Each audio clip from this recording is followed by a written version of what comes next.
84 लाख योनियों के बाद मनुष्य जीवन मिलता है, और इस मनुष्य जीवन में भी अगर हम एक रेयर अपॉर्चुनिटी, इसको भी अगर हम एक हायर कॉस्ट के लिए ना लगाएं, तो फिर इस मनुष्य जीवन का मिलना विफल है। जो धर्म से विहीन है वो पशु के समान है। अर्जुन बहुत बड़े क्षत्रिय थे, मतलब अपनी क्लास के टॉपर, धनुर्विद्या में टॉपर, वेद विद्या में टॉपर, हर चीज में टॉपर। तो अर्जुन हम सब जीवात्माओं के बिहाफ पर भगवान श्री कृष्ण से प्रश्न पूछ रहे हैं, और भगवान जो कि कौन है, इस ह्यूमन मशीन के मैन्युफैक्चरर कौन है, परम पिता परमेश्वर भगवान श्री कृष्ण। तो मैन्युफैक्चरर से ही पूछ लिया इस मशीन को कैसे चलाएं। तो प्रभु जी शादी करेंगे आप? भगवान से प्रार्थना करेंगे ऐसी अपॉर्चुनिटी ना आए। लिखा रहेगा सिगरेट की डब्बी के ऊपर, सेवन हानिकारक, और खराब सी फोटो भी बनी रहेगी, कॉजेस कैंसर, और उसमें खड़ा सा फेफड़ा बना रहता, लेकिन वही करेगा जो मना किया गया, वही करेगा। इस्कॉन के 800 से ज्यादा सेंटर, तो इतनी बड़ी ऑर्गेनाइजेशन को चलाने के लिए जो फंड की जरूरत होती है वो इस्कॉन कैसे और कहां से लेके आते हैं? तो महाकुंभ जो लगा है इलाहाबाद में, प्रयागराज में, वहां पर हम डेली 1 लाख लोगों को फ्री में प्रसाद का वितरण कर रहे हैं। आपने स्टीव जॉब्स जो कि एप्पल के सीईओ थे, उन्होंने भी अपनी एक टॉक में बोला है कि हमारे भारत का ही एक मंदिर में प्रसाद में कुछ या तो गोमांस था या कुछ मिलावट की थी, तो उसके बाद वो भगवान को भोग लगता था, उसके बाद वो फिर प्रसाद के रूप में वितरण। विदुर जी की पत्नी जब भगवान को देख रही, भगवान को केला खिला रही है, उधर से विदुर जी आए, बोले हाय हाय हाय क्या कर रही हो तुम? तो उसका ध्यान टूटा, क्या हुआ? बोले तुम केले का जो पल्प है वो नीचे फेंक रही हो, छिलका खिला रही हो ठाकुर जी को। प्रभु जी क्या इस्कॉन की भूत प्रेत आत्माओं में मान्यता है? एक छोटा सा 6-7 साल का बच्चा वो सपनों में ही जो प्लेन उड़ाता है, उसने बताया कि I was a pilot. Which pilot? तो वो बताता है कि I was in world war 2। Whatever you sow so shall you reap. जो अभी बोगे वही काटना पड़ेगा। आप धर्म के बारे में कैसे बात कर सकते हैं जब आपकी प्लेट में ही किसी का शरीर पड़ा हुआ है और उसको खा रहे हैं तलकर? जिहाद और धर्म युद्ध में कुछ अंतर है? देखिए, आप लग रहा है मुझे कंट्रोवर्सी में फंसाना चाहते हैं। लेकिन नमस्कार दोस्तों, मैं आपका होस्ट सुदो शोभित मलिक। आज हम पधारे हैं इस्कॉन, और हमारे साथ हैं प्रभु माधव दास, जो कि कॉर्पोरेट जगत और यूनिवर्सिटीज और कॉलेजेस में भागवत का प्रचार और प्रसार करते हैं। प्रभु जी नमस्कार। हरे कृष्णा, नमस्कार। प्रभु जी, किस तरह की जर्नी आपकी रही है और इतने यंग एज में आपने भागवत का ये मार्ग पकड़ा, और क्या आपके इसके पीछे कहानी रही? तो मेरा नाम है अरविंदाक्ष माधव दास, और मैं बेसिकली बिलोंग करता हूँ लखनऊ से। मैं लखनऊ से अपनी पढ़ाई करी, और लखनऊ पब्लिक स्कूल, उसके बाद उत्तर प्रदेश बोर्ड से ही, यूपी बोर्ड से ही मैंने पढ़ाई करी। फिजिक्स केमिस्ट्री मैथ्स का मैं स्टूडेंट था। उसके बाद मेरा इंटरेस्ट था पायलट बनने में। तो पायलट बनने में बट बहुत खर्चा लगता है, तो एक मिडिल क्लास के लिए काफ़ी मुश्किल होता है। तो फिर मैंने सोचा उसके आसपास कुछ बनना चाहिए, क्योंकि एविएशन मेरा एक पैशन था, एविएशन फील्ड में जाना। तो फिर मैंने सोचा ओके, एरोनॉटिकल इंजीनियर बनते हैं। तो प्रोफेशन से मैं एरोनॉटिकल इंजीनियर हूँ। मैंने अपनी इंजीनियरिंग की पढ़ाई करी दिल्ली आकर के। 2009 में मैं दिल्ली आ गया, फिर मैंने पढ़ाई करी, और 2010 में जब मैं सेकेंड ईयर मेरा शुरू हुआ, तब मुझे पहली भगवत गीता मिली। इस्कॉन के भक्तों के द्वारा पहली भगवत गीता मिली, और फिर मैंने धीमे धीमे गीता पढ़ना शुरू किया। इस्कॉन के क्या है, हर, जैसे आपने बताया, यूनिवर्सिटीज़ में, कॉलेजेस में, स्कूल्स में अलग अलग प्रोग्राम्स होते हैं। तो हमारे कॉलेज के पास में भी इस्कॉन का एक सेंटर था जिसमें गीता के ऊपर क्लासेस होती थी। मैंने उन क्लासेस को ज्वाइन किया, और जीवन के कई प्रश्न थे जिन प्रश्नों के उत्तर ढूंढ रहा था। तो उन सेशंस को अटेंड करने से मुझे प्रश्नों के उत्तर मिलना शुरू हुए। फिर मैंने गीता पढ़ना शुरू किया, धीमे धीमे डिस्कोर्सेस को अटेंड करना शुरू किया, इस्कॉन को जानना शुरू किया, अपने सनातन धर्म को जानना शुरू किया, और फिर धीमे धीमे जानते जानते ये इच्छा हुई कि मुझे भी इसका एक अंग बनना चाहिए, और केवल स्टूडेंट ना बन कर के मुझे एक इसका टीचर भी बनना चाहिए, क्योंकि इसके संदेश की लोगों के जीवन में बहुत आवश्यकता है। मैंने अपने घर परिवार में भी देखा था कि ऑफ कोर्स हम एक सनातन धर्म के ही परिवार से बिलोंग करते, लेकिन कहीं ना कहीं इन शिक्षाओं को हमारे धर्म में सही से समझा नहीं जा रहा है। और जैसा कि भागवत में भी बताया गया है, धर्मेण हीनः पशु भी समानः। जो धर्म से विहीन है वो पशु के समान है, तो पशुवत आचरण। तो उससे कहीं ना कहीं एक लोगों को निकालने की प्रेरणा, एक खुद के जीवन को भी उससे निकालने की प्रेरणा आई, और दूसरों को भी कैसे उस जीवन से निकाला जाए उसकी प्रेरणा मुझे आई। तो ये एक डिवाइन प्रेरणा होती है जिसको कहते हैं। Divine blessings, divine inspiration. तो उसके द्वारा मुझे एक संदेश मिला कि हाँ, मुझे कुछ करना चाहिए और जीवन का एक बड़ा लक्ष्य, बड़ा उद्देश्य। छोटा जीवन तो छोटा लक्ष्य तो सबके जीवन में होते हैं। एक नौकरी करना, अच्छा शादी करना, अच्छा विवाह करना, अच्छे पैसे कमाना, फिर बच्चे हों उनकी शादी करना, उनको कमाना, उनको पढ़ाना। तो ये सारी चीज़ें, इसको छोटा लक्ष्य कहा गया है। बड़ा लक्ष्य होता है जब जो दूसरे के लिए जिए। बड़ा हुआ तो क्या हुआ, जैसे पेड़ खजूर, पंछी को छाया नहीं, फल लागे अति दूर। ऐसे पेड़ बनने से क्या फायदा है? बड़ा तो है लेकिन ना छाया दे पा रहा है ना फल। तो ऐसा पेड़ बने जो कि बहुत ही विनम्र हो, जिसके फल दूसरे के लिए हो। पेड़ कभी भी देखिए खुद के फल खुद नहीं खाता है, पेड़ अपने फल दूसरे को देता है। उसकी लकड़ी दूसरे काट के ले जाते, फर्नीचर बनाते हैं, जलाते हैं। उसके पत्ते तक, हर एक चीज किसके लिए है? दूसरे के लिए। तो ये एक जीवन, इन सब से जब मैंने शास्त्र पढ़ा तो एक पेड़ से सीखने को मिला, एक छिपकली से सीखने को मिला, एक मोमबत्ती से सीखने को मिला। मोमबत्ती देखिए खुद जल करके दूसरे के जीवन में प्रकाश लाती है। उसी जगह पर आइसक्रीम है एक मॉडर्न एग्जाम्पल। कितनी जल्दी पिघल जाती है, एक दो के ही जीवन में आनंद आ पाता है, लेकिन मोमबत्ती खुद बुझ कर, खुद जल करके कितने सारे लोग जीवन में प्रकाश लाती है। तो एक डिवाइन इंस्पिरेशन मिला मुझे। और हमारे जो संस्था के संस्थापक आचार्य हैं, AC भक्ति वेदांत स्वामी श्रील प्रभुपाद, अभय चरणारविंद भक्ति वेदांत स्वामी श्रील प्रभुपाद, उनके हर संदेश में ये शिक्षा मिलती है कि मनुष्य जीवन ये बहुत ही दुर्लभ जीवन मिलता है। 84 लाख योनियों के बाद मनुष्य जीवन मिलता है। और इस मनुष्य जीवन में भी अगर हम एक रेयर अपॉर्चुनिटी, इसको भी अगर हम एक हायर कॉस्ट के लिए ना लगाएं, तो फिर इस मनुष्य जीवन का मिलना विफल है। तो एक दुर्लभ मनुष्य जन्म, दुर्लभ मानव जन लोभिया संसारे, कृष्णा ना भजिनु कही बुका तारे। ये एक बंगाली गीत का है। तो दुर्लभ मनुष्य जन्म मिला है, इसको हमें भगवान की सेवा में लगाना है, समाज की सेवा में लगाना है, जिससे हम इस मनुष्य जीवन को सफल बना सकते हैं। तो ये इंस्पिरेशन मिला, जिससे मैं फिर इस मार्ग पर आगे बढ़ा। और जहाँ तक बात रही युवा की, तो ऑफकोर्स हाँ, युवा हैं हम और युवाओं के बीच में जाते हैं, प्रचार करते हैं। मैं यूनिवर्सिटीज़ में जाता हूँ, वैल्यू एडेड कोर्सेज पढ़ाता हूँ भगवत गीता के ऊपर, lifestyle management courses from Bhagavad Gita. BBA के स्टूडेंट्स को, MBA के स्टूडेंट्स को, BTech के स्टूडेंट्स को, बैचलर्स के स्टूडेंट्स को, मास्टर्स के स्टूडेंट्स को पढ़ाता हूँ मैं। साथ ही साथ कॉर्पोरेट वर्ल्ड में जाकर के बिजनेस ओनर्स के लिए, कॉर्पोरेट एम्प्लॉयज़ के लिए, एंटरप्रेन्योर्स के लिए मैं जाकर के management principles from Bhagavad Gita, उसके भी शिक्षा उन सबको देता हूँ कि कॉर्पोरेट लाइफ में आप कैसे अपनी पर्सनल लाइफ, प्रोफेशनल लाइफ कैसे आप बैलेंस करके चलें। तो life balance, work life balance, इस सब चीज़ों को मैं भगवत गीता से सिखाता हूँ कि भगवत गीता कैसे हमें सिखाती है। तो ये सब मेरा मेन कार्य है, जो कि मैं समाज के लिए एक सेवा, एक तरीके से इसको मैं इस तरीके से कर पा रहा हूँ। प्रभु जी, आपने कहा कि कुछ किताबें जैसे हमारी भागवत गीता हो गई या कुछ ग्रंथ हो गए, इसमें से आपने क्या पढ़ा जो जिसको पढ़कर आपको लगता है कि आपको इस मार्ग पर चलने की प्रेरणा मिली? जैसा मैंने बताया, भगवत गीता, गीता जो है ये लाइफ मैनुअल है। आज से लगभग 5000 वर्ष पूर्व भगवान श्री कृष्ण ने अर्जुन को इस गीता का ज्ञान दिया। तो अर्जुन एक बहुत बड़े क्षत्रिय, बहुत बड़े क्षत्रिय थे, मतलब अपनी क्लास के टॉपर, धनुर्विद्या में टॉपर, वेद विद्या में टॉपर, धर्म विद्या में टॉपर, हर चीज में टॉपर। और वो जब कुरुक्षेत्र के युद्ध स्थल में पहुंचे, बीच में जब दोनों सेनाओं, पांडवों और कौरवों की सेना के बीच में पहुंचे, तो अपने ही सगे संबंधियों को सामने दूसरी सेना में देख करके बेविल्डर हो गए और वो एक क्राइसिस सिचुएशन में आ गए।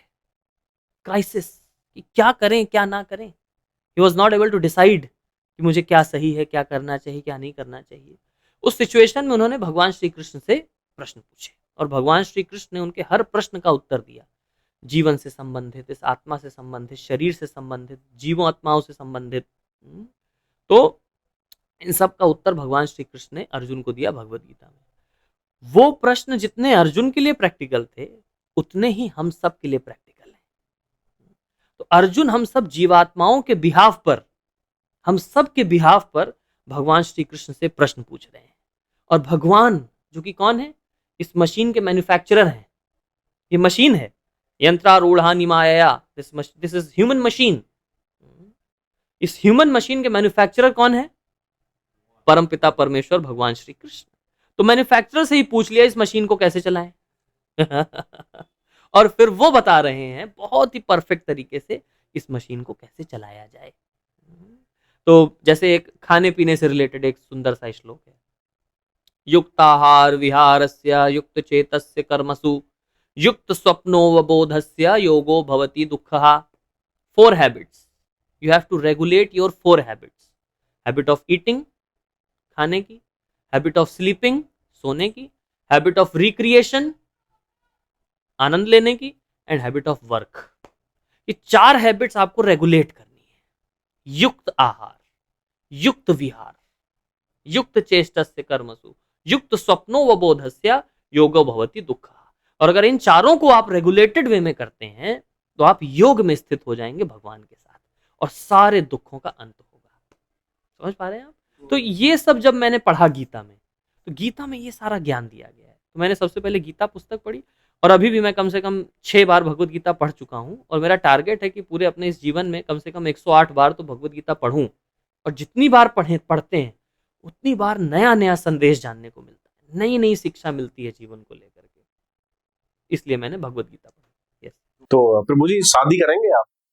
विचार तो नहीं है, क्योंकि जीवन में काफी सारी चीजें करने के लिए हैं। बट अगर कुछ ऐसा अपॉर्चुनिटी या कुछ सीन आया आगे तो क्या फिर आप सोच सकते हैं? भगवान से प्रार्थना करेंगे ऐसी अपॉर्चुनिटी ना आए। यस।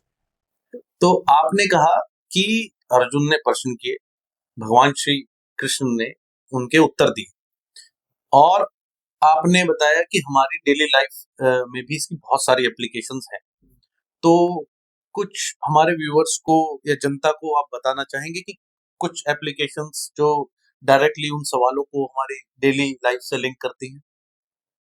बहुत सारे हैं, उसमें से एक मैं जस्ट बताऊंगा। एक सिद्धांत जो गीता में बताया गया है, प्रकृति के 3 गुण, जिसके ऊपर अध्याय 14, भगवत गीता में टोटल 18 अध्याय हैं, 700 श्लोक हैं। 14 नंबर का जो अध्याय है, चैप्टर 14, उसका नाम ही है प्रकृति के 3 गुण।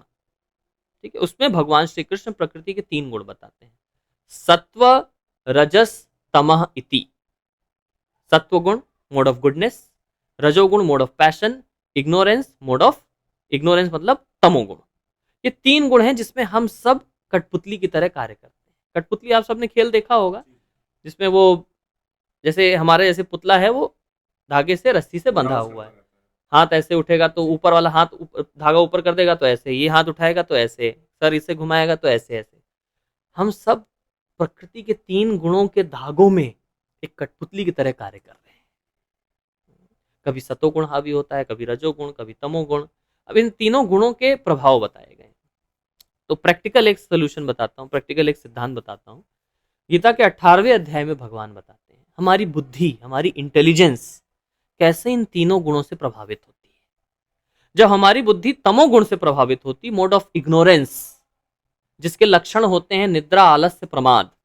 निद्रा मतलब बहुत ज्यादा ओवर स्लीपिंग, ओवर आलस्य, है ना, ओवर लेजीनेस, लेथार्जी, और प्रमाद मतलब पागलपन।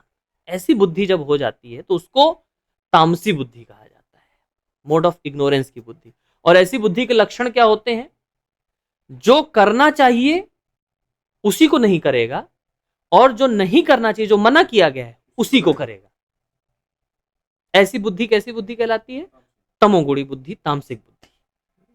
लिखा रहेगा सिगरेट की डब्बी के ऊपर सेवन हानिकारक, और खराब सी फोटो भी बनी रहेगी, कैंसर होता है, इट कॉजेस कैंसर, और उसमें खड़ा सा फेफड़ा बना रहता है, लेकिन वही करेगा। जो मना किया गया वही करेगा, जो शास्त्र विरुद्ध है वही करेगा। ऐसी बुद्धि तामसिक बुद्धि कहलाती है। अब आता है मोड ऑफ पैशन, रजोगुणी बुद्धि। रजोगुणी बुद्धि कैसी होती है? जिसमें क्या सही है क्या गलत, उसमें डिसीजन नहीं ले पाता है। बड़े बूढ़ों से सुना है कि सिगरेट नहीं पीना चाहिए, 1 बार 2 बार मना भी कर देता है, ठीक है नहीं करूंगा, गलत है, लेकिन फिर दोस्त बोलते हैं तो पी लेता है, दोस्त बोलते तो कर लेता है। तो डिसाइड नहीं कर पा रहा है यार। टीवी का एक्टर तो पीता है सिगरेट, बड़े बड़े सक्सेसफुल लोग भी पीते हैं, तो क्या ये सही है या गलत, वो डिसीजन नहीं ले पाता है। इसको कैसी बुद्धि कहते हैं? रजोगुणी बुद्धि, मोड ऑफ पैशन में बुद्धि कहते हैं, जो डिसाइड नहीं कर पाती what is right and what is wrong, confuse रहता है। फिर आती है सतोगुणी बुद्धि, जिसका लक्षण है शुद्धम सत्वम ज्ञानम, जो शुद्ध सत्व ज्ञान में स्थित होती है, उसको कहते हैं मोड ऑफ गुडनेस की बुद्धि। उस बुद्धि में उसको क्लियर होता है ये सही है, इसको करना है, ये गलत है, इसको रिजेक्ट करना है। ये सही है, यही करूंगा, ये गलत है, इसको नहीं करूंगा। समझ पा रहे? इसको कहते हैं सतोगुणी बुद्धि। तो भगवान श्री कृष्ण इसीलिए गीता में कहते हैं एटलीस्ट सतोगुण तक तो उठो, सतोगुण तक अपने आप को उठाओ। जो सतोगुण तक उठता है, ऊर्ध्वम गच्छन्ति सत्वस्था, सतोगुण में स्थित हमेशा ऊपर के लोगों को जाता है। मध्य तिष्ठन्ति राजसः, रजोगुणी बुद्धि है वो हमेशा कंफ्यूज ही रहता है, क्या सही क्या गलत, वो यहीं रहेगा इसी धरती लोक पर। और जघन्य गुणवृत्ति स्था, जिसको गलत को ही करना है वो सही को नहीं करना है, जघन्य वृत्तियां, गलत वृत्तियों में जिसको लगना है वो अधो गच्छन्ति तामसः, वो नीचे के लोगों को जाएगा। तो डेस्टिनेशन बता दिया। सतोगुणी बुद्धि हमें ऊपर की तरफ लेके जाएगी, रजोगुणी बुद्धि हमें इधर ही रहो जी, कंफ्यूज हो ना इधर ही रहो, एंड तमोगुणी बुद्धि हमें नीचे के लोगों को लेकर के जाएगी, मतलब पाताल, नीचे के लोग, यस, जहां इससे भी खराब जीवन है। ऐसे ये सब हमारे भागवत ये गीता में भगवत वर्णन गीता में है। लिखा हुआ जी। है 14वें अध्याय में, 18वें अध्याय में। प्रभु जी कितना समय आपको इस्कॉन से जुड़े हुए हो गया? मैंने बताया 2010 से।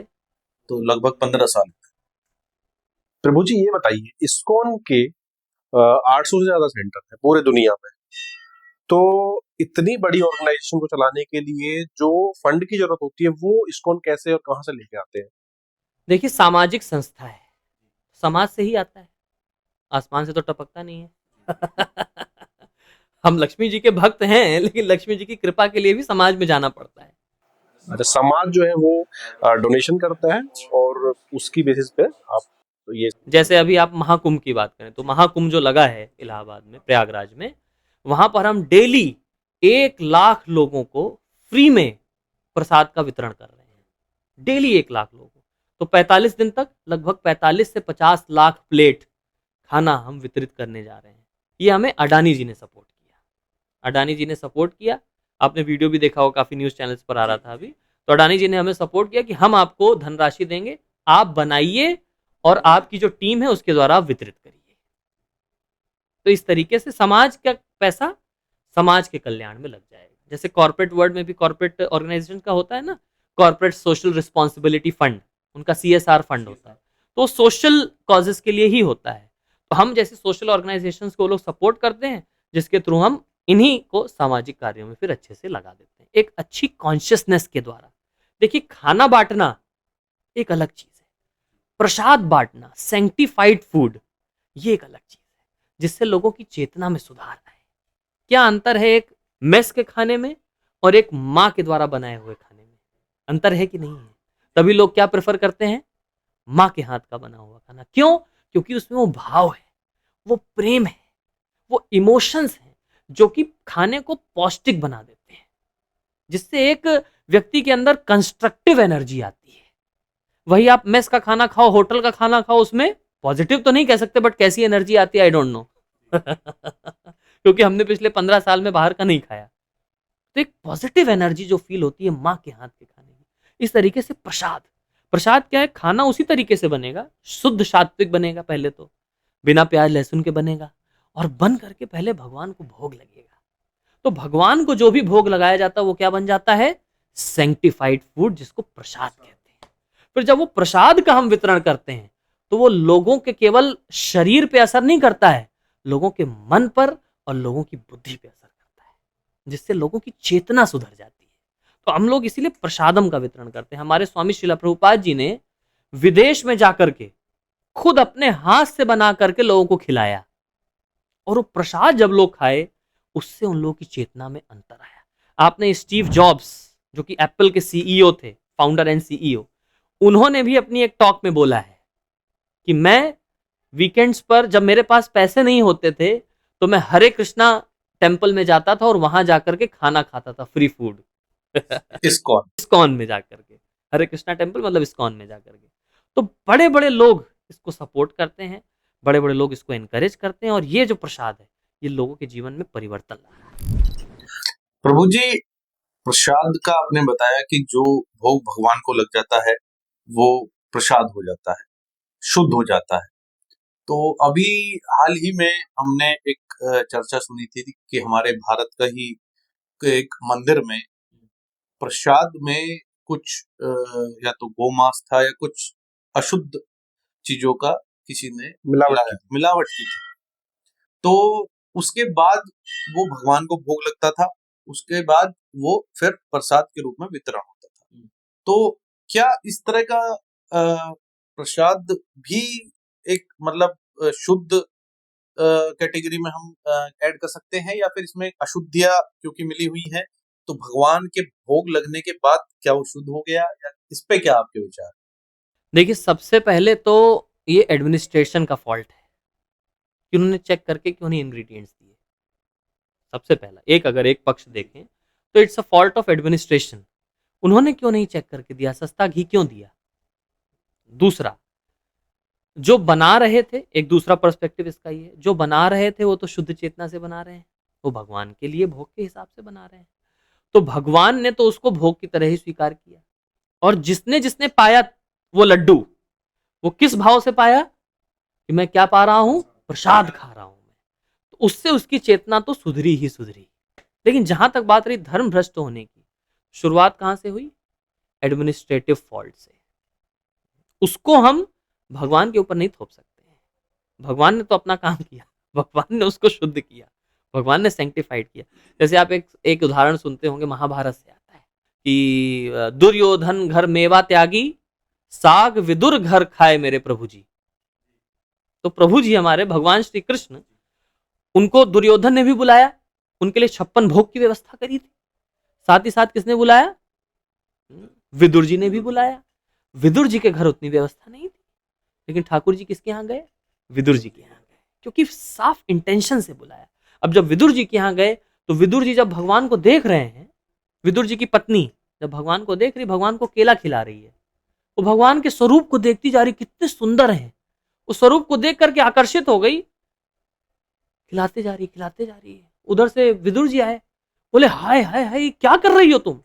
तो उसका ध्यान टूटा, क्या हुआ, बोले तुम केले का जो पल्प है वो नीचे फेंक रही हो, छिलका खिला रही हो ठाकुर जी को।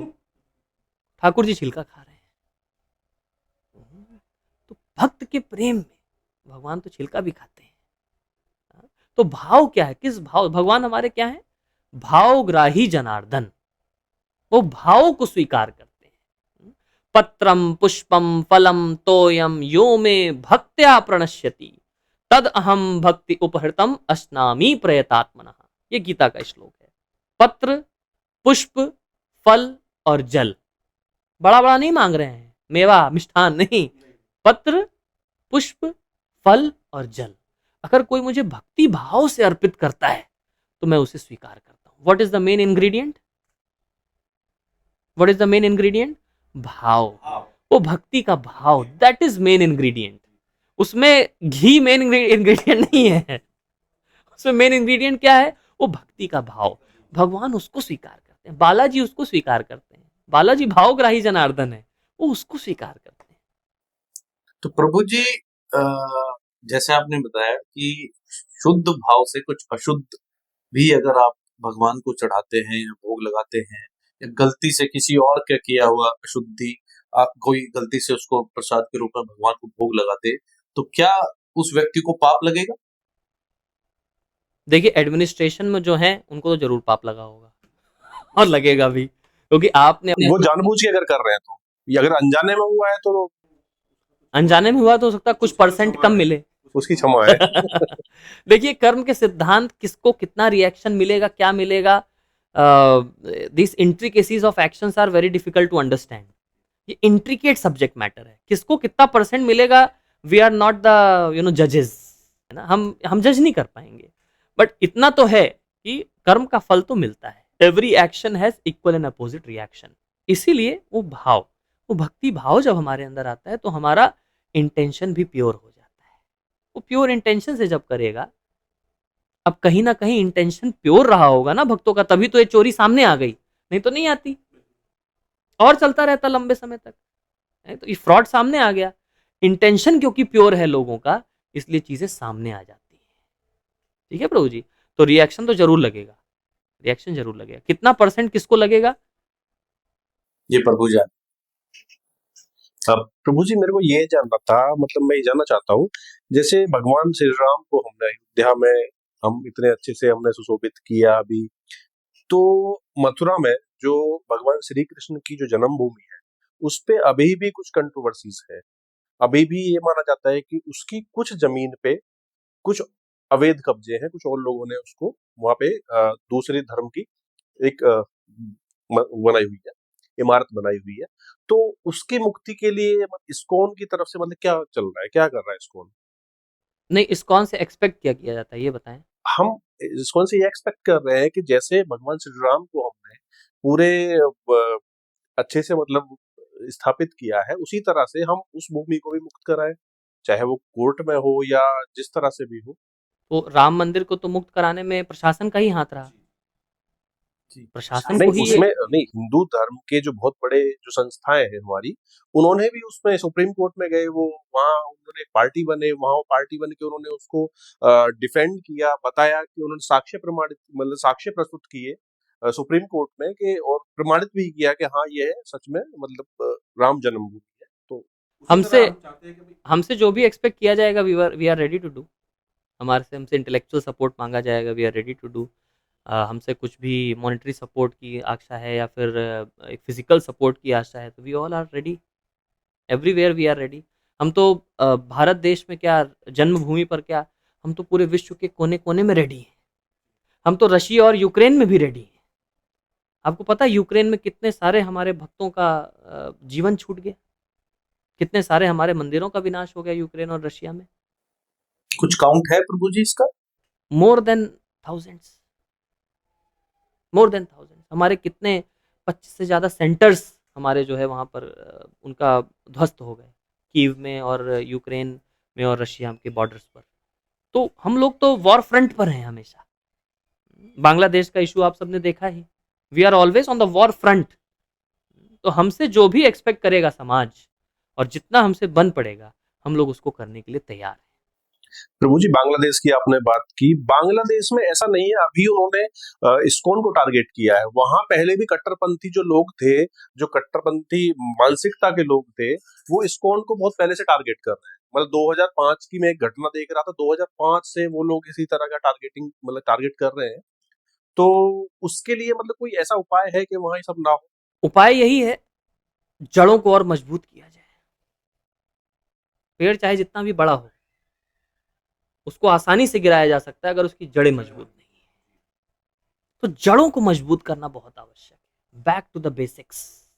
जैसे मैं सनातन धर्म की बात कर रहा था, हमारे धर्म के बहुत सारे धर्मावलंबी हैं, धर्म के अनुगत लोग हैं, अनुयायी हैं, जिनको इस धर्म के बारे में नहीं पता है।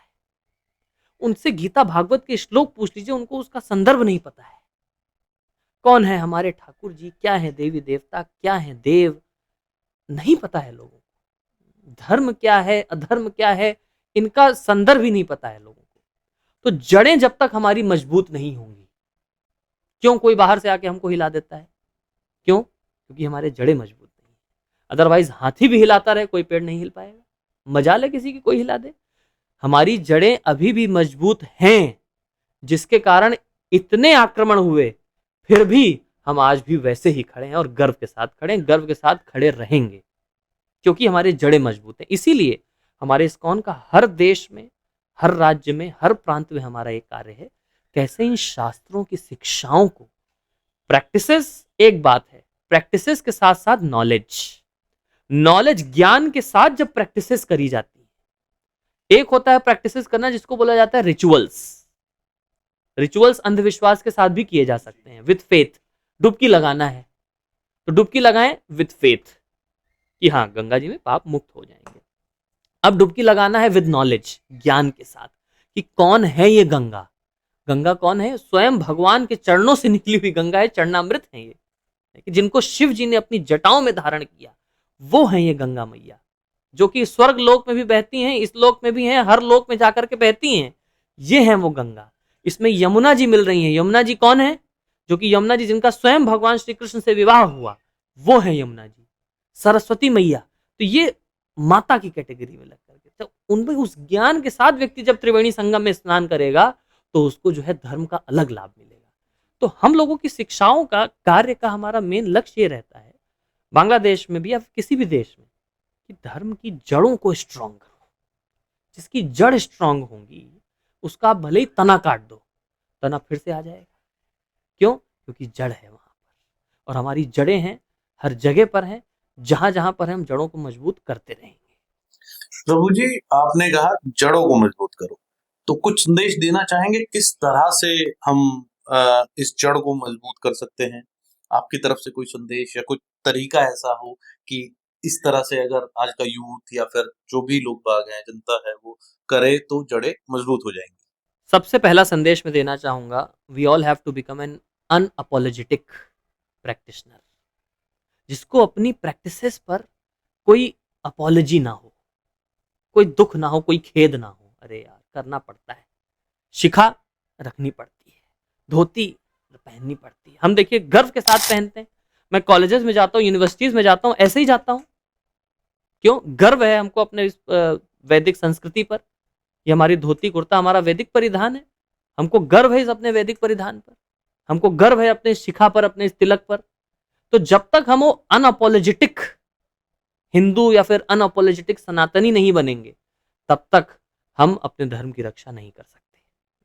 हमारी जड़ों को मजबूत अगर हमें करना है तो इन प्रैक्टिसेस के पीछे हमें उसका अर्थ भी जानना चाहिए। क्योंकि आजकल का यूथ, जेन जी खासकर जिसको बोला जाता है, जेन जी जो यूथ है, इसको हर चीज के पीछे उसका अर्थ पता करना होता है। क्यों?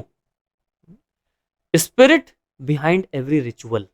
ये एक तिलक लगाना एक रिचुअल बन जाता है जब हमें इसके पीछे का उपदेश या फिर संदेश या फिर महत्व नहीं पता है।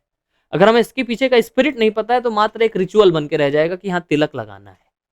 लेकिन अब इसके पीछे का स्पिरिट क्या है? ये तिलक है ऊर्ध्वपुंड्र तिलक। इससे चेतना मतलब ऊपर की तरफ जाती है, ऊर्ध्वपुंड्र तिलक। और ये वैष्णव तिलक है। ये भगवान के दो चरण हैं। ये नीचे क्या है? ये तुलसी है। भगवान के चरणों में तुलसी अर्पित करी हुई है। भगवान के चरणों को हम अपने मस्तक पर धारण करते हैं, ये दिखाने के लिए कि हम भगवान के शरणागत हैं, ताकि इस तिलक को देख करके हमें भी याद आए कि हम भगवान के सेवक हैं, हम भगवान के हैं। इस तिलक को लगाने का अर्थ है ये शरीर एक मंदिर बन चुका है अब, जहां भगवान ने आकर के निवास कर लिया है। तो जब ये रिचुअल किसी व्यक्ति को, रिचुअल के पीछे का स्पिरिट पता हो जाएगा, तब ये एक्टिविटीज स्पिरिचुअल बन जाएंगी, है कि नहीं? गीता पढ़ना है केवल, क्यों पढ़ना है? लोग घर में गीता लेते हैं, रखते हैं, लाल कपड़े में लपेट के रख देते हैं, उसको अगरबत्ती दिखाते हैं, और फिर क्या बोलते हैं? गर्व से कहो हम हिंदू हैं। क्या करते हैं जी आप? लाल कपड़े में लपेट के रखा है जी, डेली अगरबत्ती करते हैं जी, और गर्व से कहो हम हिंदू हैं। ये कैसा गर्व है कि आपको यही नहीं पता है इस गीता में भगवान श्री कृष्ण क्या कह रहे हैं, क्या कह रहे हैं। तो योगेश्वर कृष्ण की वाणी तो है उसमें, लेकिन उस कृष्ण की वाणी का फल नहीं मिल पा रहा है हम लोग को, जड़ें मजबूत नहीं हो पा रही। इसीलिए भगवान श्री कृष्ण कहते हैं जो गीता पढ़ेगा उसका क्या होगा? यत्र योगेश्वरो कृष्णो यत्र पार्थो धनुर्धरः तत्र श्री विजय विभूति युद्धवानी तिर्मतिर्ममः। ये गीता का सबसे आखिरी श्लोक है। संजय जी बता रहे हैं, क्या बता रहे हैं? कि जहां पर योगेश्वर श्री कृष्ण है, जहां पर धनुर्धर अर्जुन है, जहां पर एक गीता का संदेश है, वहां पर यत्र श्री, श्री मतलब धन की कभी कमी नहीं होगी, विजय, वहां पर विजय ही विजय होगी, और विभूतियां, आपके जीवन में जो भी डिवाइन क्वालिटीज हैं वो सब आपके जीवन में आ जाएंगी। लेकिन क्या होना चाहिए? ये योगेश्वर श्री कृष्ण का संदेश जो पढ़ेगा, जो जीवन में अपनाएगा, तभी उसकी जड़ें मजबूत होंगी। हम लोग जड़ों पर बात कर रहे थे। तो एक आजकल के यूथ को गीता पढ़ना चाहिए और समझना चाहिए। अपने धर्म ग्रंथों को पढ़ें, समझें। पढ़ेगा इंडिया तभी तो बढ़ेगा इंडिया। गीता पढ़ाओ, देश बचाओ, ये मेरा संदेश। प्रभु जी, क्या इस्कॉन की भूत प्रेत आत्माओं में इनमें मान्यता है? नहीं, इस्कॉन की मान्यता शास्त्रों के संदेश में है। इस्कॉन मतलब क्या है? इस्कॉन जो शास्त्र मानता है ना? तो शास्त्रों में मान्यता है, शास्त्रों में माना गया है। भूत प्रेत एक योनि होती है, एक प्रकार की लिविंग एंटिटीज होते हैं, जैसे जानवर होते हैं, पशु होते हैं, मनुष्य होते हैं, विभिन्न प्रकार की योनियां हैं। जलचर, स्थलचर, वायुचर, है कि नहीं, जल में रहने वाले, वायु में रहने वाले, स्थल पर रहने वाले, दोनों जगह पे रहने वाले। इसी तरीके से ये भी जीवात्मा है जिनकी सटल बॉडीज होती हैं, जिनकी बॉडीली फॉर्म आपको ऐसे स्थूल शरीर नहीं दिखेगा, जिनका सूक्ष्म शरीर होता है, जिनको हम इन आंखों से परसीव नहीं कर पाते हैं, लेकिन वो आत्माएं हैं, जीवात्माएं हैं। तो ऑफ कोर्स इनके बारे में वर्णन आता है, ऐसे तो होते हैं। क्या आपने कुछ ऐसा किस्सा या कुछ ऐसी चीजें महसूस की हैं? जैसे क्या है कि कई बार ऐसे होता है, बगल में अगर एनर्जी है तो हमें फील हो जाता है कि कुछ जैसे रोंगटे खड़े हो जाते हैं, फिर गूज बम्स आते हैं। सो दैट, इतना मुझे फीलिंग हुआ है, दैट आई कैन फील कि हाँ, आत्माएं हैं और हम सबके आसपास हैं। इस समय जो सुन रहे हैं उनके आसपास भी हैं। बस अंतर इतना रहता है कि कई बार कुछ परेशान करते हैं, कई बार परेशान नहीं करते हैं, वो अपना विचरण करते हुए निकल जाते हैं। इस प्रकार से जैसे आप कई बार देखें, अब हम लोग मेरे साथ एक इंसिडेंस हुआ, हम सबके साथ, हम सब बैठे हुए थे यमुना जी के किनारे वृंदावन में, वंशीवट पर। हम लगभग 30 से 40 ब्रह्मचारी थे और वहां पर रात को 9:30-10 बजे कीर्तन कर रहे थे। अब उसके, यमुना जी के इस तरफ है वृंदावन, उस तरफ चले जाइए तो विंशीवट है। वहां पर ज्यादा लोग पार करके नहीं जाते, बिल्कुल खाली, और रात में 9:30-10 बजे ऑलमोस्ट खाली था, बिल्कुल सन्नाटा चारों तरफ, खेती खेत थे और हम लोग रेत पर बैठ के कीर्तन कर रहे थे। ये लगभग 6-7 साल पुराना इंसिडेंस है। हम कीर्तन कर रहे थे, 9:30-10 बज गया था। एकदम से क्या हुआ कि जोर सी हवा चली और वहां कुत्ते थे आसपास, उन्होंने ऊ भौंकना शुरू कर दिया, भौंकना शुरू कर दिया, एंड वी ऑल फेल्ट कि समथिंग इज हैपनिंग। तो फिर हमने कहा कि अब हम चलते हैं यहाँ से। गूज़बम्प्स आए थे? ऑफ कोर्स गूज़बम्प्स आए थे, और वी हैव फेल्ट कि something is happening over here. और कुत्ते भी उस तरीके से, क्योंकि ये सब भागवत पुराण में भी बताया गया है, जब ऐसे जीवात्माएं गुजरती हैं तो कुत्ते आवाज करने लगते हैं, कुत्ते रोने लगते हैं, या फिर जो है वहां पर चील कौवे मंडराने लगते हैं। ये सब इल ओमेंस होते हैं। जैसे भगवान श्री कृष्ण जब इस धरती को छोड़ करके चले गए अपने धाम में वापस, तो इल ओमेंस आ गए चारों तरफ। मतलब गलत जब होता है, जैसे होता है ना, बायां अंग फड़कने लगता है, आंख फड़कने लगती है, और चील कौवे ऊपर गुजरने लगते हैं, कुत्ते रोने लगते हैं, सियार रोने लगते हैं, है कि नहीं, गाय जो है परिक्रमा करने लगती है, चक्कर लगाने लगती है। ये सब कुछ इल ओमेंस जो कि श्रीमद् भागवत महापुराण में भी बताए गए हैं। तो गलत जब कुछ हो रहा होता है तो वहां पर ऐसा हो जाता है। तो हमें लगा वहां पर कुछ गलत हो रहा है, हम तुरंत वहां से बोट से फिर वापस वृंदावन की तरफ आ गए। तो ऐसे इंसिडेंसेस होते हैं। तो क्या ऐसे समय में, जैसे अक्सर हमने सुना है सनातन के कई वीडियोस में, कुछ पढ़ा भी है कि अगर ऐसे किसी को फील हो, डर लगे, और उस टाइम अक्सर कहा जाता है कि महावीर हनुमान जी का नाम जप करना चाहिए। भूत पिशाच निकट नहीं आवे, महावीर जब नाम सुनाओ। तो क्या ये भी आप मानते हैं कि सत्य है? सत्य है, ये भी सत्य है। और हम साथ में महावीर जी और साथ में नरसिंह देव की भी प्रार्थना करते हैं। नरसिंह देव जो कि भक्तों की रक्षा करते हैं हर परिस्थिति में। नरसिंह देव जिन्होंने अपने भक्त प्रहलाद, क्योंकि प्रहलाद छोटे 5 साल के बालक थे जिनके पिताजी असुर थे, वो तो भूत पिशाच छोड़ो, असुर ही हैं। उसके पिताजी असुर हैं। तो पिताजी से कैसे उस बालक की रक्षा करी, किसने? नरसिंह देव ने। तो नरसिंह देव को बोला जाता है भक्ति विघ्न विनाशक। जो भक्ति में आने वाले जितने भी विघ्न होते हैं उनका विनाश करने वाले होते हैं। तो हम लोग नरसिंह कवच पढ़ते हैं, नरसिंह देव जी की प्रार्थना पढ़ते हैं, नरसिंह प्रेयर्स पढ़ते हैं, नरसिंह जी के स्तोत्र पढ़ते हैं, जिससे वो उसी का फल प्राप्त होता है। तो हमारे इस्कॉन के मंदिरों में आप देखेंगे नरसिंह देव आपको जरूर मिलेंगे। हमारे स्वामी शिला प्रभुपाद जी ने नरसिंह देव की उपासना को हमारी पद्धति में जोड़ा। अमेरिका में एक मंदिर के ऊपर कई बार अटैक होता था। वहाँ के लोकल जो है गन से आकर के गन से अटैक करते थे और मंदिर से काफ़ी लूटपाट भी करते थे, भक्तों को भी काफ़ी नुकसान करते थे। ये 70s की बात है। तो फिर प्रभुपाद जी ने कहा कि आप सब नरसिंह देव से प्रार्थना करो और साथ साथ गन्स भी रखना शुरू करो, अपने लठ और गन्स ये सब रखना शुरू करो। तो नरसिंह देव से प्रार्थना उस समय पर हमारे इस्कॉन में जितनी भी सुबह मंगल आरती होती है 4:30 बजे, साथ में हम लोग नरसिंह देव की भी प्रार्थना करते हैं। तो नरसिंह देव की प्रार्थना हमारे यहाँ का एक इंटीग्रल पार्ट बन गया, जिससे भक्ति में आने वाले जितने भी विघ्न हैं उन सबका विनाश हो जाता है। तो प्रभु जी, पूर्ण जन्म के बारे में आपकी क्या राय है? पूर्व जन्म या फिर रीबर्थ और रीइंकारनेशन, पुनर्जन्म, ये सब सत्य है। क्योंकि पुनर्जन्म किसका होता है? आत्मा का होता है। क्योंकि आत्मा सत्य है, इसलिए ये सारे फिनोमेनन भी सत्य हैं। और ये सब दर्शाता है कि आत्मा का अस्तित्व है। पुनर्जन्म हो रहा है मतलब क्या? आत्मा एक शरीर से दूसरे शरीर में स्थानांतरित हो रही है। वासांसि जीर्णानि यथा विहाय नवानि गृह्णाति नरोपराणि तथा शरीराणि विहाय जीर्णान्य अन्यानि संयाति नवानि देहि। ये क्या है? ये भगवत गीता के दूसरे अध्याय का श्लोक है, जहां भगवान श्री कृष्ण स्वयं अर्जुन को बता रहे हैं आत्मा का ज्ञान। इसमें क्या बताया गया? वासांसि जीर्णानि यथा विहाय, जिस प्रकार जब कोई कपड़ा पुराना हो जाता है, कोई पुराना वस्त्र हो जाता है, तो व्यक्ति पुराने वस्त्र को त्याग के नया वस्त्र धारण कर लेता है। उसी प्रकार से जब ये शरीर पुराना हो जाता है तो आत्मा इस शरीर को त्याग कर नया शरीर धारण कर लेती है। ठीक है, बहुत आसान है इस चीज को समझना। जब वो शरीर, उस शरीर का समय जब पूरा हो जाता है तो आत्मा इस शरीर से दूसरे शरीर में स्थानांतरित हो जाती है, चाहे आप उसको पुनर्जन्म बोलें।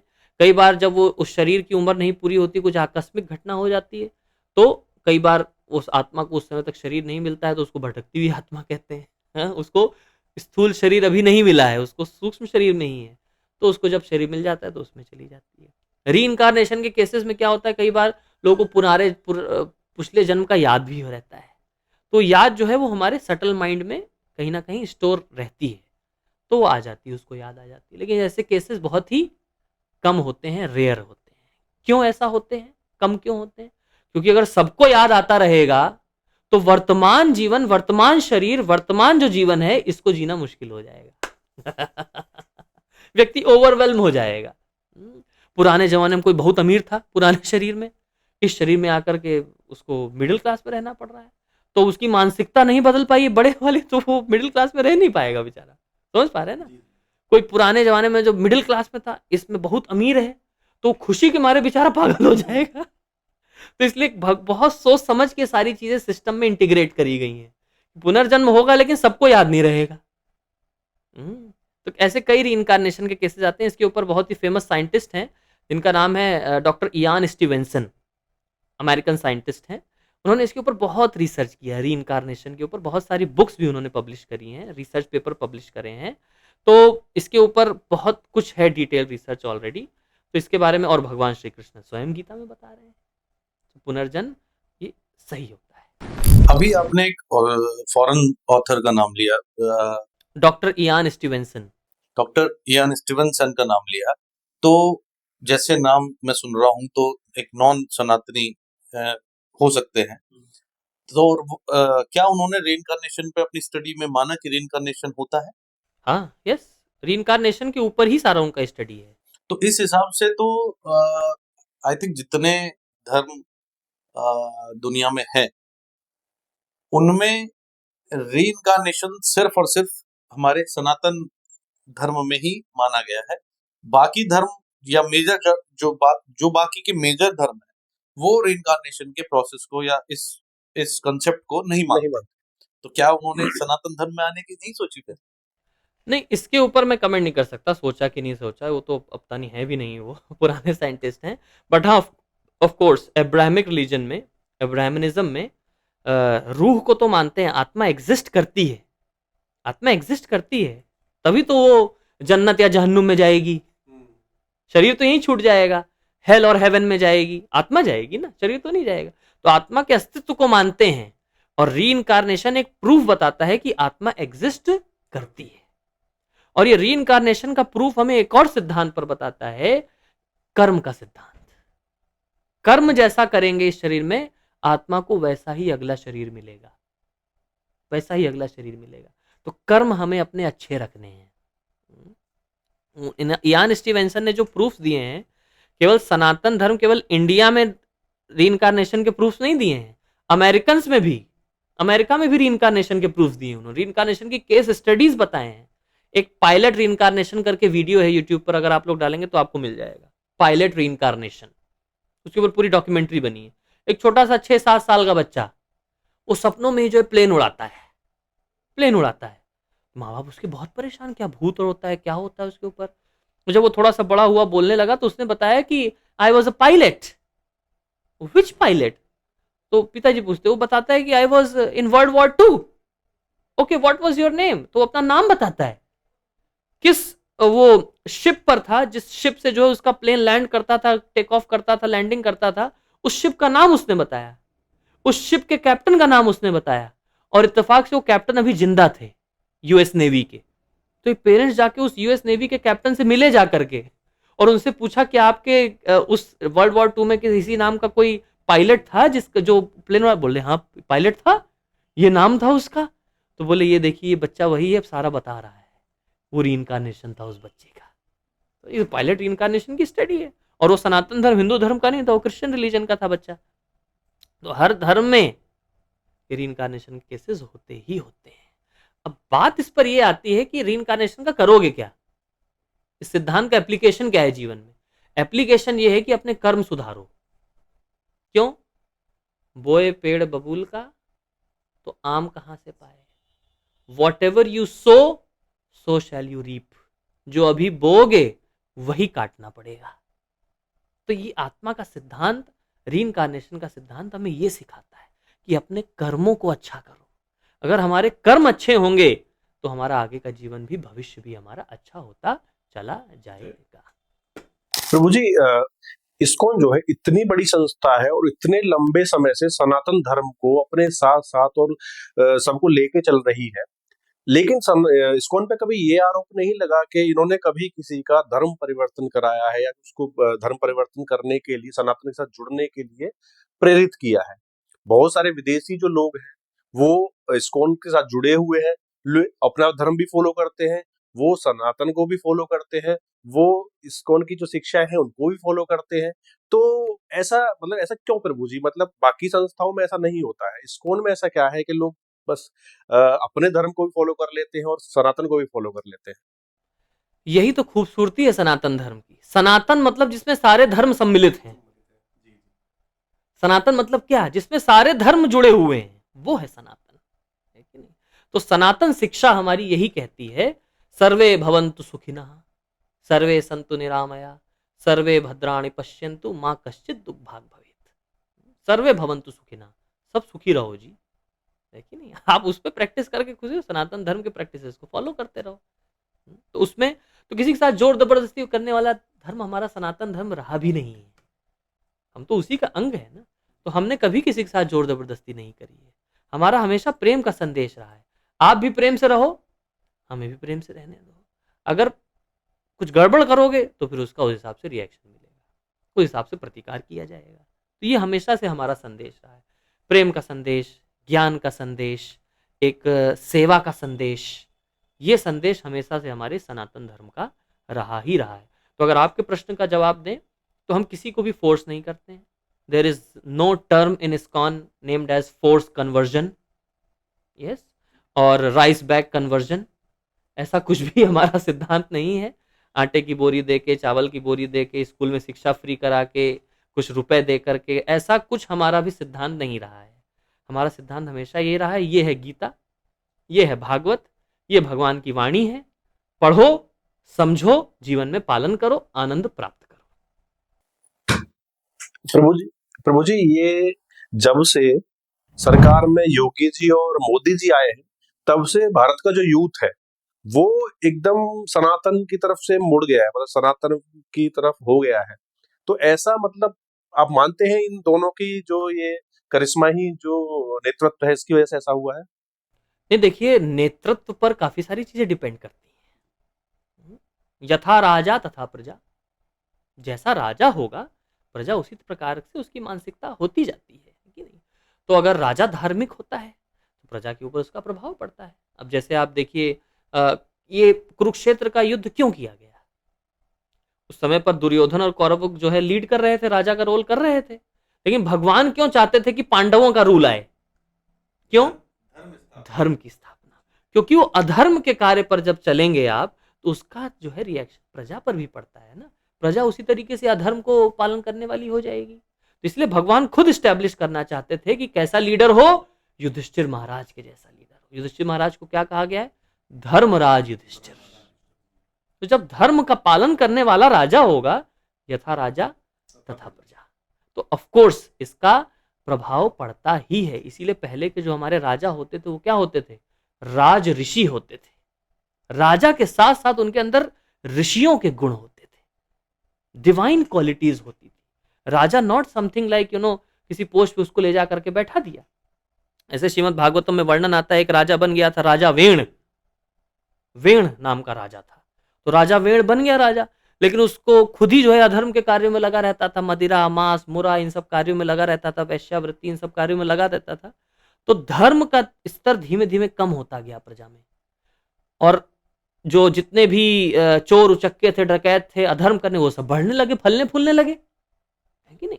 तो जो धर्म का पालन करते थे उनके लिए रहना मुश्किल हो गया। तो धर्म का पालन करने वालों ने ही अपने तप के बल पर राजा वेण को उसके राजा की गद्दी से उतरवा दिया, उसका विनाश करवा दिया राजा वेण का। और फिर राजा वेण की शरीर को मंथन करके उसमें से एक राजा उत्पन्न हुए, एक व्यक्तित्व उत्पन्न हुए, जिनका नाम हुआ पृथु महाराज। आप सबने हो सकता है नाम सुना हो, श्रीमद् भागवत महापुराण के 4थे स्कंद में इसका वर्णन आता है। पृथु महाराज, जिनकी नाम पर फिर पृथ्वी पड़ी। तो पृथु महाराज जब प्रकट हुए, उन्होंने फिर धर्म की स्थापना करी और वो राज ऋषि हुए। तो इस प्रकार से राज ऋषि हमारे वैदिक संस्कृति में आते गए हैं, और यही राजा जब प्रजा को लीड करते हैं तो प्रजा भी धर्मवान होती है, धर्म का पालन करने वाली होती है, और तभी सुख और समृद्धि का मार्ग आगे बढ़ता जाता है। प्रभु जी, आपने महाभारत का वर्णन किया, कुरुक्षेत्र के युद्ध का वर्णन किया, तो उसको धर्म युद्ध कहा जाता है। तो धर्म युद्ध, जैसे सनातन में टर्म आ जाती है धर्म युद्ध, उसी तरह कुछ हमने बाकी के रिलीजन्स में हमने सुना है जिहाद, जिसको वो भी कुछ इसी तरह का बताते हैं। तो जिहाद और धर्म युद्ध में कुछ अंतर है या क्या अंतर है? देखिए, आप लग रहा है मुझे कंट्रोवर्सी में फंसाना चाहते हैं लेकिन कुछ ऐसा निकलवाना चाहते हैं, लेकिन तो कुरुक्षेत्र का धर्म युद्ध तो स्वयं भगवान लीड कर रहे थे, तो उसमें तो ऐसा कुछ डाउट करने वाला बात ही नहीं है। लेकिन फिर भी क्या हुआ? धर्म की स्थापना हुई, है कि नहीं?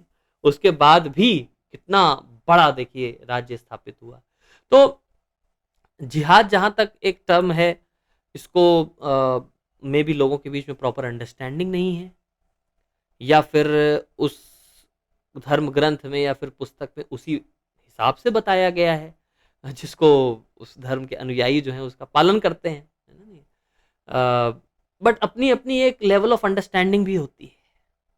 हमारी धर्म की लेवल ऑफ अंडरस्टैंडिंग और जहां पर ऐसे शब्द यूज हो रहे हैं, जहां पर ऐसी क्रियाएं होती हैं, उसका लेवल ऑफ अंडरस्टैंडिंग अलग है। You can not talk about religion if you have animal in your plate. आप धर्म के बारे में कैसे बात कर सकते हैं जब आपकी प्लेट में ही किसी का शरीर पड़ा हुआ है और उसको खा रहे हैं तल करके? कैसे? उसका भी तो धर्म है ना भाई, जीवन जीना उसका भी तो धर्म है जो आपकी प्लेट में है। तो आप कैसे धर्म के बारे में? हमारा सनातन धर्म तो उसकी बात करता है, दया, कंपैशन, करुणा, तितिक्षवा, कारुणिका, सुहृदम, सर्वदेहिनाम, अजात शत्रवा, शांतः, साधवा, साधु भूषणम।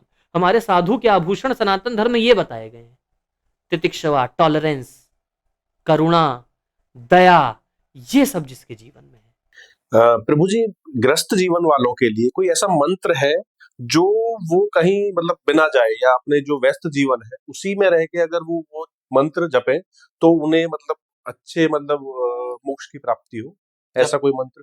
ऐसा कोई मंत्र हो जिसको जप करने से मानवता का कल्याण हो, या जो भी उसका जप करे उसका कल्याण हो, सुख समृद्धि आए। तो ये मैं कली संतरण उपनिषद से बताऊंगा, जो कलियुग के लोगों के लिए उपनिषद है, कली संतरण उपनिषद, उसमें ये श्लोक बताया गया है। इति षोडशकम नाम नाम कली कल्मश नाशनम ना तो परतरो उपाया सर्व वेदेषु दृश्यति। सभी वेदों में देख लिया है और कोई उपाय नहीं मिल पाया है। कलयुग के लोगों के लिए एक ही उपाय है, ये 16 अक्षर का नाम, ये 16 अक्षर का मंत्र। और वो क्या है? हरे कृष्णा कृष्ण कृष्ण हरे हरे, हरे राम राम राम हरे हरे। प्रभु जी, आपने कहा 84 लाख योनियों के बाद ये मनुष्य जीवन मिलता है, तो अगर कोई एक मनुष्य है, उसका ये जीवन समाप्त हुआ, तो उसको अगला जीवन फिर 84 लाख योनियों के बाद मिलेगा? ये सिद्धांत एक्चुअली हमें समझना पड़ेगा। ये जो मनुष्य जीवन है, इस मनुष्य शरीर को कर्म योनि कहा गया है, और बाकी जितने भी जीवन है वो भोग योनि है। जानवर का शरीर, पक्षी का शरीर, उसमें वो भोग रहे हैं। जो उन्होंने कर्म मनुष्य जीवन में किया, जितना बैंक बैलेंस बना है वो बैलेंस उनका वहां निकल रहा है, उस भोग योनि में निकल रहा है। जैसे मैंने बताया था, ऊर्ध्वम गच्छन्ति सत्वस्था, अच्छे सतोगुणी कर्म करेंगे तो ऊपर के लोगों को जाएंगे, मतलब हायर प्लानिटरी सिस्टम्स, देवी देवताओं के लोगों को भी जाएंगे, देवी देवताओं के जीवन का सुख मिलेगा। और अगर खराब कर्म होंगे तो ये सब 84 लाख योनियों में चक्र काटना पड़ेगा। तो जैसे आपने कर्म किए, सपोज आपका 50% अच्छा कर्म रहा, तो आपको हो सकता है अगला शरीर मनुष्य जीवन भी मिल जाए कर्म के अनुसार, परम्यूटेशन कॉम्बिनेशन के। लेकिन अगर आपके जानवर जैसे ही कर्म रहे हैं, जैसे भगवान श्री कृष्ण गीता में बताते हैं, यम यम वापी स्मरण भावम त्यजत अंते कलेवरम तम तम इवेति कौन्तेया सदा तद भाव भावितः। यम यम जैसा जैसा, तम तम वैसा वैसा। जैसा जैसा आपका भाव रहेगा इस शरीर को छोड़ते समय, वैसा वैसे ही भाव में आपको अगला शरीर प्राप्त होगा। अब प्रभु जी, अंत में कैसा भाव आएगा, ये कैसे डिसाइड होगा? Life is a preparation, death is an examination. पूरे जीवन भर आपने जो प्रैक्टिस किया है, जीवन के अंत में तो वही याद आएगा ना जी।